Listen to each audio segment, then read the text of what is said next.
I don't want this video to reach Tumblr levels of preachy, oh my god. Let's talk about OCs with mental illness. Obviously I'm not a psychiatrist, so I'm not the most knowledgeable about this kind of thing, but I feel like this is a topic that isn't discussed enough in the art community. Mental illness plagues around 1 in 4 people's lives in the UK. The severity can differ, as well as the illness itself. Basically, some people have it worse than others. When I look at OCs, I always find that the worst offenders are the ones that belong to the creepypasta community, or those that would be considered Mary or Gary Sues. I often find that the illnesses these characters are given are one of 5. Depression, anxiety, schizophrenia, bipolar disorder or antisocial behavioural disorders. But what makes these mental conditions so appealing? I'm yet to see a character that suffers from ADD or pica. One theory I have is that these conditions, like depression and bipolar disorder, could be seen as exotic, nearly.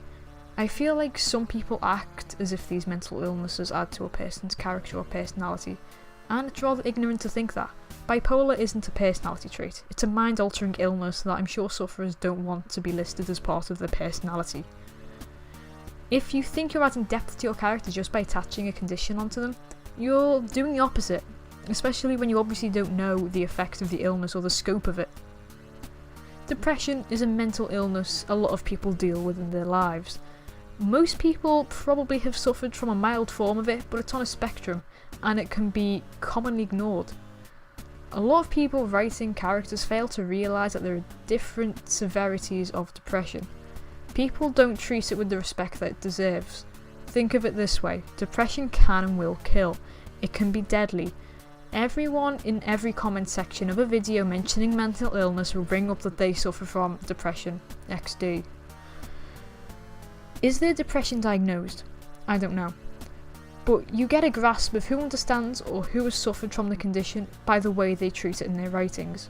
People who fling that they have a mental condition around like it defines them typically aren't very knowledgeable about the condition and are most likely using it for attention, and they aren't actually diagnosed themselves. As awful as it is, mental illness still has a stigma attached to it. It isn't something that people should aspire to have, or something that should be worn proudly as a badge. It's good to accept that you have a mental illness, but letting it define you is letting the illness win. You wouldn't go up to a random stranger on the street and say, "Hi, I have erectile dysfunction," so why would you do the same thing with a mental illness? The stigma isn't helped by the overwhelming amounts of people fastening these illnesses onto their creepypastas just because it justifies or explains why they're serial murderers. Yes, certain conditions can get to that point, but would a socially anxious person who doesn't like being around people want to sneak into people's houses and kill someone whilst they slept? Conditions like psychopathy are worsened by childhood experiences and how a person has been raised. You can have psychopathic tendencies and still be a functioning member of society. A lot of people in competitive businesses are often credited as having some of these traits. It's the nature versus nurture debate, and it's been around for a long time. Watch a bunch of serial killer documentaries and you'll see for yourself that even the most notorious murderers started off small. One symptom of psychopathic tendencies is wetting the bed well into the person's teens. Yet nobody wants to write creepypastas or killer characters want to mention this. Probably because it's an undesirable trait. Mental illnesses don't work this way. You don't just get to be selective when deciding what symptoms your character should suffer with. I know that with OCs, realism isn't always a thing to strive for, but if you aren't concerned with realism, then don't give them a mental condition at all. It's like making your character a cancer sufferer and just deciding to ignore all the physical effects from chemotherapy. It's insulting and it makes you look uneducated.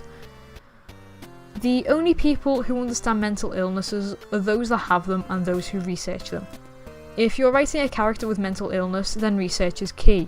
There are documentaries all over YouTube, different websites to help you understand symptoms, and blogs that can help you see it through the eyes of someone suffering. And if you can't be bothered doing this research, then I'm sorry to say, but you're not ready to write a character with a mental illness. Personally, I see creators who use mental illness to decorate their characters to be rather lazy. Someone with anxiety doesn't really want other people to know that they have anxiety. Anxiety is a condition that is also on a spectrum, and there are many different kinds of anxiety and many kinds of treatments. A majority of people with anxiety, or pretty much any mental illness, want it gone from their lives. They don't see it as decoration, they see it as a burden that negatively affects their lives and stops them from doing things they want to do. In conclusion, mental illnesses aren't a cute accessory for your OCs, and using them in such a way is insulting, ignorant and disrespectful. If you want your character to have a mental illness, then research it first and understand how your character will act with it. Mental illnesses are not personality traits, and when people stop treating them as such, then OCs can start to get better.